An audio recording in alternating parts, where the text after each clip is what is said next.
Salut la pragmatime. Alors je sais pas comment je vais appeler cette vidéo là, Les élections de chambre sont parties. L'OFB demande des excuses. Pourquoi pas. Les votes ne sont pas pris en compte, les courriers sont renvoyés aux chambres d'agriculture, c'est un bordel monstrueux, je vous l'avais dit, il y aurait de la fraude. Eh bien, apparemment. Alors, on n'a pas le droit de dire qu'il y a de la fraude.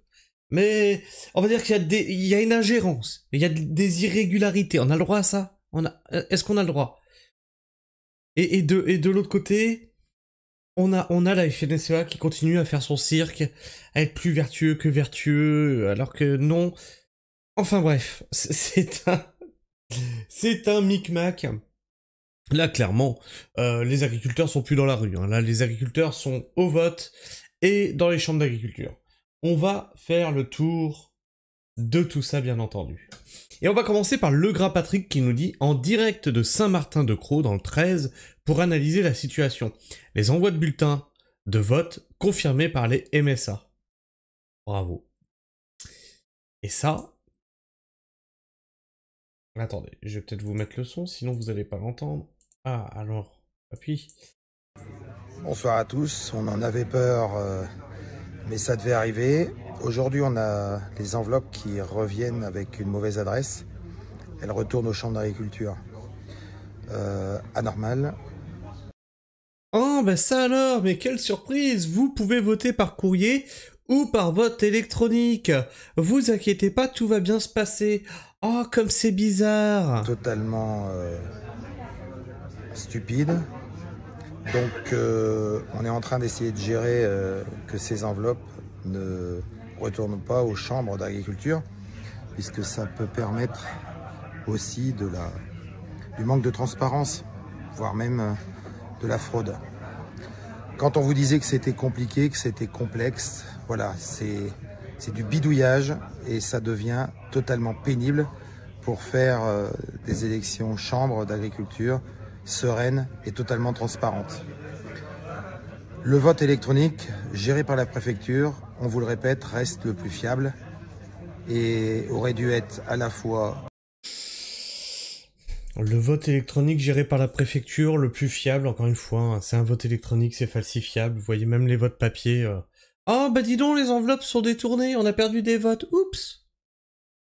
Plus court et le seul élément de vote possible.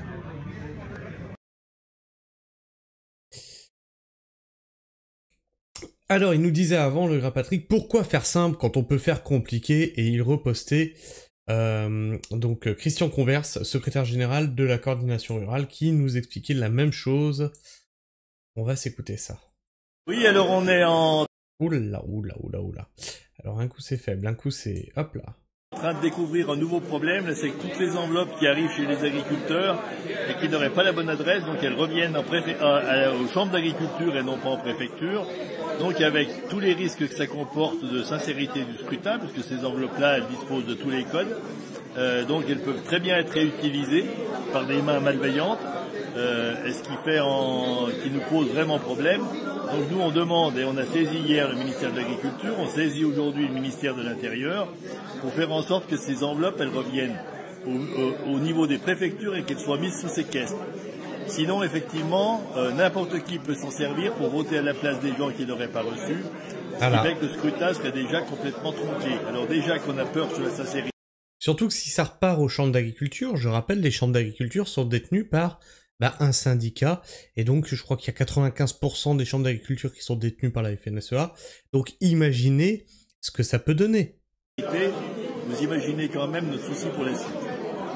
Oui, alors L'État avait peur, de la coordination rurale ou de la confédération paysanne, l'État avait peur de ne plus avoir son allié FNSEA et met en place tous les moyens de fraude possibles pour garder son allié auprès de lui, c'est-à-dire la FNSEA, pour continuer son travail de sape du monde agricole et rural. Mais vous allez voir, oh vous êtes pas prêts, il y a encore Marine Tourdelier qui est derrière, vous allez voir, oh là là là là là là. La Confédération paysanne est vigilante quant au déroulement du scrutin. De trop nombreuses irrégularités sont constatées et nous sont remontées du terrain. Voilà. Vous pouvez pas dire que c'est que la coordination rurale qui râle. Étonnamment, la FNSEA a pas l'air de se plaindre. C'est bizarre. Nous sont remontés du terrain. Sponsorisation de publications sur les réseaux sociaux. Vote collectif impulsé par la FDSEA. Démarche commerciale via SMS. Non-respect de la période de réserve par la Chambre d'agriculture. MSA. Responsable public et autres organismes affiliés à la FNSEA. Mise sous pli assurée par les salariés des chambres d'agriculture.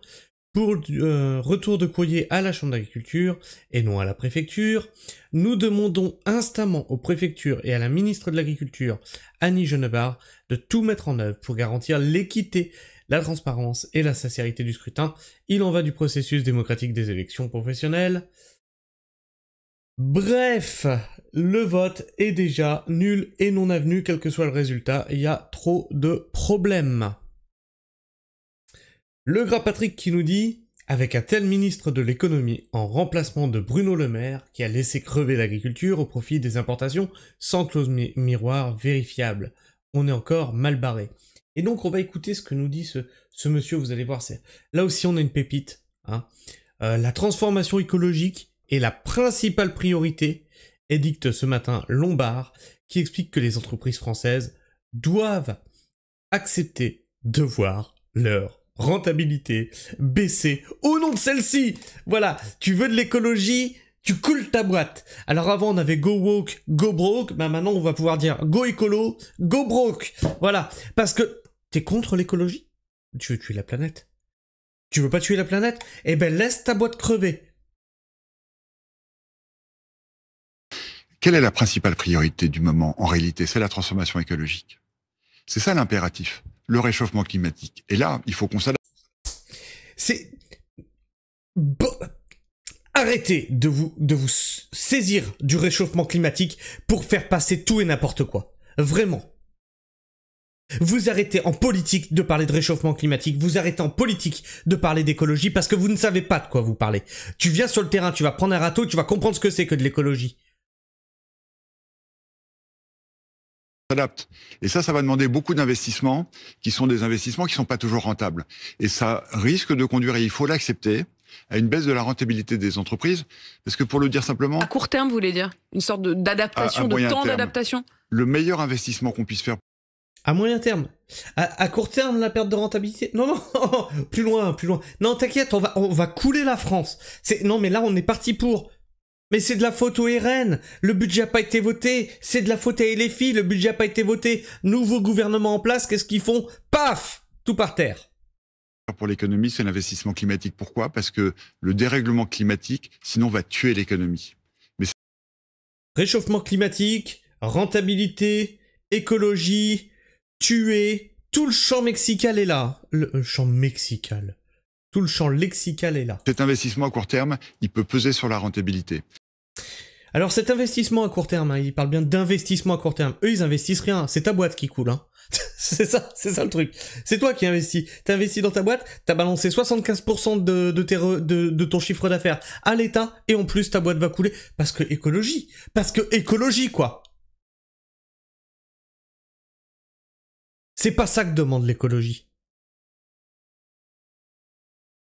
L'humain au service de la mondialisation avec l'appui du consortium InVivo qui souhaite garder la productivité en mettant des régisseurs sur vos fermes. Alors InVivo, j'avais déjà expliqué, c'est un gros regroupement, etc. qui a des liens avec la FNSEA.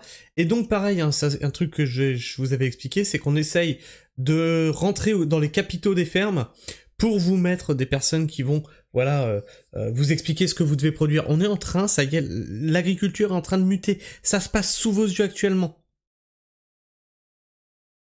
Principe des amis à Rousseau annoncé l'été dernier pour préserver des volumes malgré les prix bas. Tu vois, ce qui les intéresse, c'est continuer à produire à fond les ballons, des volumes, et la rentabilité dans ton cul. Ça rejoint le poste plus bas, hein, qu'on vient d'écouter. Peu importe la rentabilité, il va falloir continuer à produire. Tu crèveras dans ta ferme. Le monde agricole, c'est moi, en miroir à la République, c'est moi, de notre très cher ami Jean-Michel, j'allais dire, Mélenchon. Usine au Brésil, en plein Mercosur. Ouais, bref, on va l'écouter, hein. Tout ce qu'il a à nous dire, ce très cher Arnaud Rousseau. Je préside au titre de la FNSEA le groupe Avril, puisque le groupe Avril est détenu par le monde agricole. Non Arnaud, tu ne représentes pas le monde agricole. C'est pas parce que tu es à la tête du groupe Avril que le groupe Avril est détenu par le monde agricole. Tu es un agroalimentaire qui se fait passer pour un agriculteur. Tu n'es pas tu n'es pas du monde agricole. Redonne-nous déjà ton parcours scolaire. Il semble pas qu'il y avait agriculture dedans.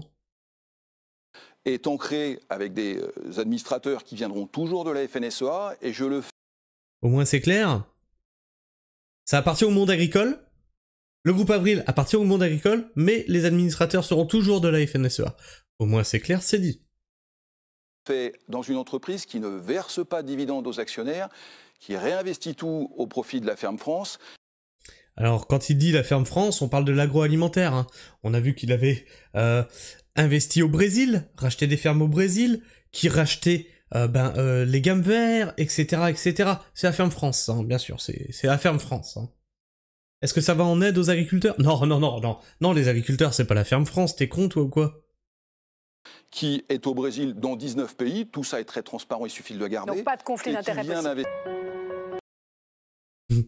C'est bien à la fin, regardez ça.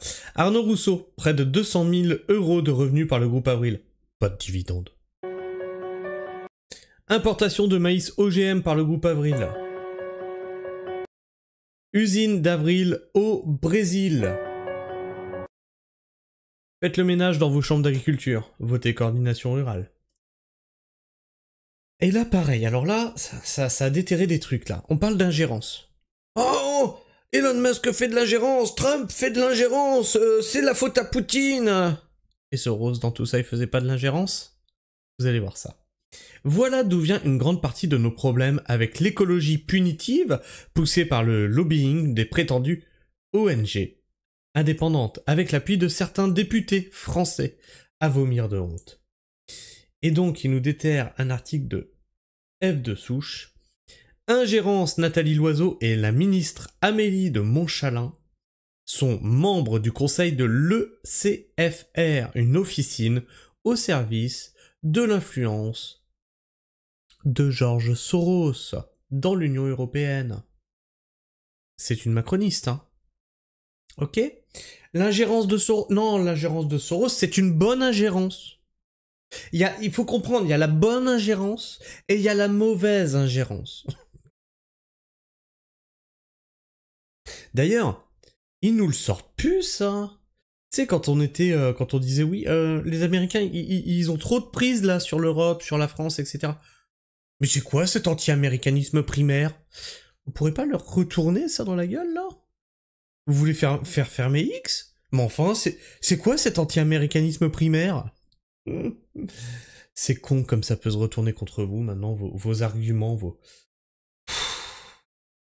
La coordination rurale 26 en action cette nuit. 40 ans d'agricide, stop. Votez CR, c'est maintenant.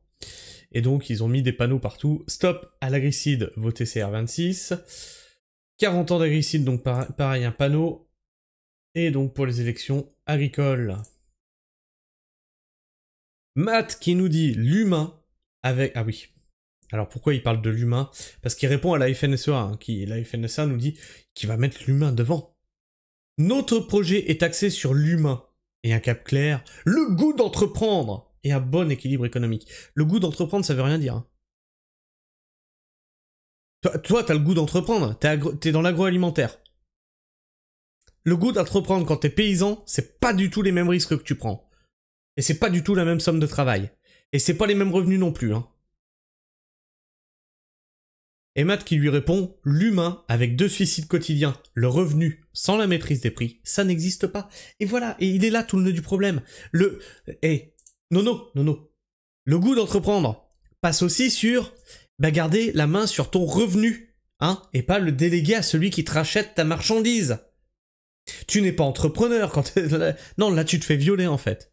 C'est ça qui se passe. Tu te fais violer.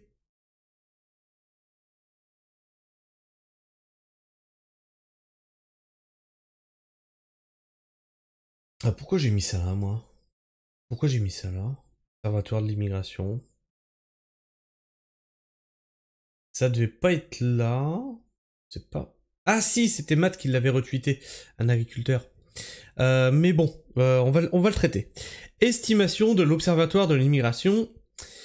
580 millions de personnes sont éligibles à l'asile en France. Voilà. On est combien déjà en France? Ah oui, quand même. Hein. Ah, ça multiplierait quand même par 10 les personnes sur le territoire. Hein. Fois 10. Paf! En l'état du droit actuel, sans aucune limite quantitative, sans qu'aucune limite quantitative ne soit prévue dans notre législation.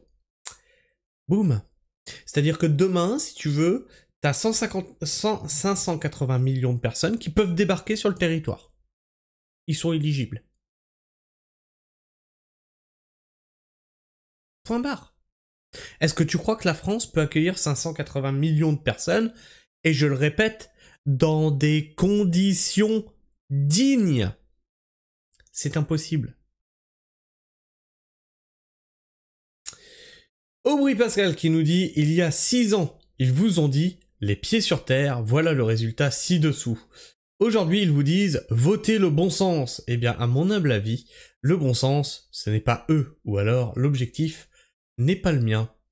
En 10 ans, la France a perdu 100 000 agriculteurs, soit l'équivalent de 27 agriculteurs par jour, ou plus d'un par heure. En 10 ans, on a perdu plus d'un agriculteur par heure. Ça vous va comme chiffre là? On peut parler d'agricide ou pas? La coordination rurale qui tweet « Usine au Brésil en plein Mercosur, l'aveu de Arnaud Rousseau, au débat de LCP. Agriculteurs, agricultrices, faites le ménage dans vos chambres, stop à la FNSEA et aux jeunes agri. » Et donc c'est le même...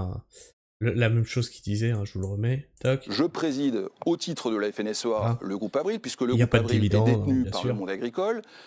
Voilà, donc ça on l'a déjà vu. Matt qui nous dit « Il faut de la compétitivité ». Donc ça c'est toujours les mots de la FNSEA. Il faut de la compétitivité. Ça veut dire baisser les prix. Voyez ça avec l'industrie agroalimentaire. Voilà, Arnaud Rousseau, tu veux de la compétitivité? Eh ben il faut baisser les marges de ceux qui s'engraissent sur les agriculteurs, c'est-à-dire l'agroalimentaire qui transforme, la grande distribution qui revend. Sur un caddie de 100 €, l'agriculteur touche 6 €. Et ça, vous le retrouvez sur la chaîne de Philippe et dans le prêt. Allez vous abonner.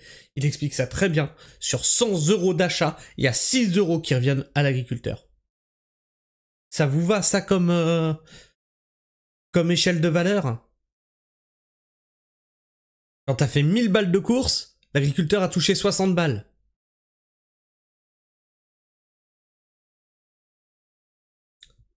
De chiffre d'affaires. De chiffre d'affaires. C'est pas son bénéfice à ce moment-là. Il y a encore toute une partie qui part à l'État. Bientôt en France, marquez mes mots, nous dit Seb Redneck. Et donc là, on est au Danemark. On va traduire le post. Les agriculteurs danois ont manifesté contre Bovaer dans l'approvisionnement en lait. Avez-vous vu quelque chose à ce sujet aux informations? Partagez si vous soutenez les agriculteurs. Et comme on peut le voir, donc au Danemark, la révolte est là aussi. Et comme de par hasard, omerta complète dans les médias. Heureusement que je suis là.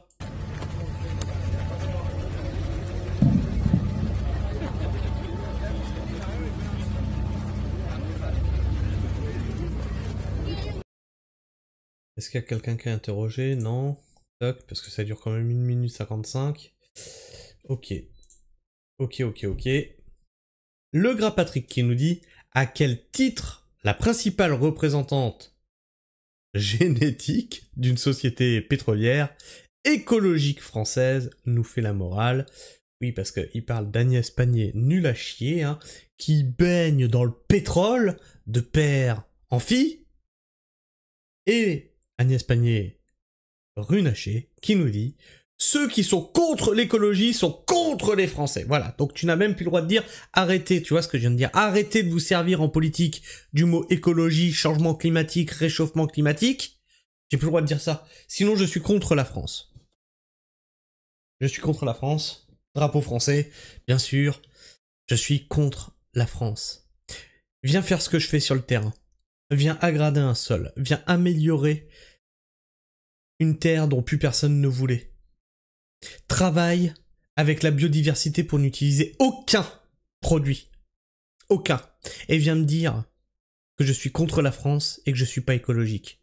Par contre, j'arrêterai pas de vous dénoncer. L'écologie est un enjeu de souveraineté et de puissance, et le combat contre le dérèglement climatique est une impérieuse nécessité pour en limiter les ravages. Voilà, donc là au moins on est au clair. 2025, l'écologie, le changement climatique, ça va être leur arme de destruction massive. C'est pas pour ça qu'ils n'existent pas. C'est comme si je vous disais, bah l'insécurité ça n'existe pas. Bah si, regarde, les politiques ils s'en servent pour brider ta liberté et pour t'ultra surveiller. Donc ça veut bien dire que la sécurité ça n'existe pas. Non, elle existe, sauf que les politiques s'en servent pour faire avancer un agenda. Comme les problèmes climatiques et écologiques existent, hein, ça c'est les scientifiques qui dressent le tableau, qui disent voilà les faits, et les politiques s'en saisissent pour le tordre et dire voilà on va s'en servir pour encore plus matraquer les gens. C'est affligeant. Matt nous dit merci de nous indiquer quel est le montant total de vos indemnités et jetons de présence de vos différents mandats, notamment en tant que président du Sénéca.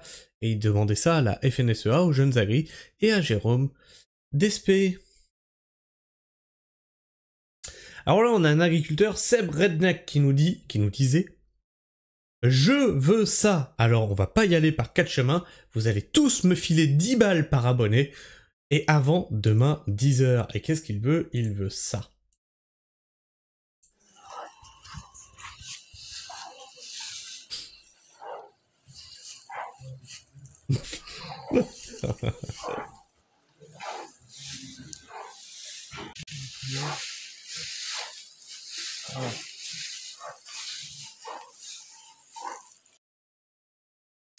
Et moi, je veux plus de serres, plus de terrain, plus de matériel. Alors vous allez tous me donner 10 balles, il y a mon Tipeee en description. Avant... Bah ouais, là je tourne, on est vendredi, donc avant samedi, midi, hein, et que ça saute. Hein. À 10 balles par abonné, là on fait tout péter, là. À 200 000 balles, je peux faire une sacrée ferme. Hein. Je compte sur vous. Et il nous dit après, c'était pas une blague, voici mon Tipeee. Bah, si ça marche, bah faisons-le. Hein. Bah vraiment, hein. En vrai. Marine Tondelier, je vous l'avais promis, et je garde le meilleur pour la fin. Hein, le feu d'artifice, le bouquet final. Marine Tondelier qui nous dit « François Bayrou ne devrait pas dire ça. Il ne devrait pas lâcher en race campagne des fonctionnaires indispensables à la préservation de la biodiversité. La mission déjà difficile de l'Office français de la biodiversité, l'OFB, mérite de sa part de l'apaisement et pas de jeter de l'huile sur le feu. » Je rappelle, hein, l'OFB, c'est ceux qui ont collé des amendes à des agriculteurs qui ont enlevé des barrages de castors qui allaient inonder les centres commerciaux, les artisans et les habitations d'en bas et leurs champs. 150 000 € d'amende et 3 ans de prison. C'est l'OFB qui te fout ça, d'accord? Et viennent avec le pétard. C'est l'OFB qui a dit que les agriculteurs, c'était comme des dealers. Ils voudraient ne plus être contrôlés, comme si les dealers demandaient de ne plus avoir de policiers qui viennent les contrôler. Donc les agriculteurs pour l'OFB, c'est des délinquants. Et Marine Tondelier, écologiste, qui viendra te dire « Mais moi je les aime les agriculteurs », te dit que non, on n'a pas le droit de cracher sur l'OFB. L'OFB, c'est le bras armé de ces fous furieux. Et donc c'était sur LCP. Et donc Bayrou disait « Agriculture, quand les inspecteurs de la biodiversité viennent inspecter des fossés ou des points d'eau avec une arme à la ceinture dans une ferme déjà mise à cran par la crise, c'est une humiliation. Et c'est donc une faute, affirme François. » Et ok, il dit ça, d'accord. Si avec le pétard, juste discute avec les collègues. Il y a le comportement des agents qui va avec. Encore hier, je recevais un message en commentaire qui me disait « Non, mais l'OFB est pas contre les paysans, il est là pour vous, justement, pour préserver les terres, pour préserver la biodiversité. Sans biodiversité, il n'y a pas d'avenir, nanani, nanana. » Mais est-ce que tu es paysan? Est-ce que tu as déjà eu affaire à eux? Juste, va discuter avec des agriculteurs, tu leur demandes ce qu'ils pensent de l'OFB, et t'hésites pas, tu poses des questions. Pourquoi? Est-ce que t'étais en infraction? Pourquoi ils ont réagi comme ça? Etc, etc. J'en aurais à vous raconter. Prévenu au dernier moment, c'est normal. En fait, ils s'annoncent au dernier moment, c'est normal. Mais ils ont pas conscience... Enfin bref, non, je vais pas vous raconter. Je vais pas vous raconter, parce que ça c'est un collègue, et j'aurais pas envie qu'il ait des emmerdes. Enfin bref. Je sais pas ce que tu penses de tout ça. Entre les écolos. Mais maintenant, il n'y a pas que les écolos. T'as vu que toute la caste politique a l'air de se saisir de ce truc-là, qu'ils ont nommé écologie, hein, qui est une connerie dans leur bouche. Non, je suis un écologiste, hein, je dis pas qu'il faut pas faire d'écologie. Mais dans leur bouche, c'est une connerie. Ils sont tous en train de s'en saisir pour le tordre complètement et vous soumettre avec. L'écologie, ça va devenir le bâton pour vous faire avancer.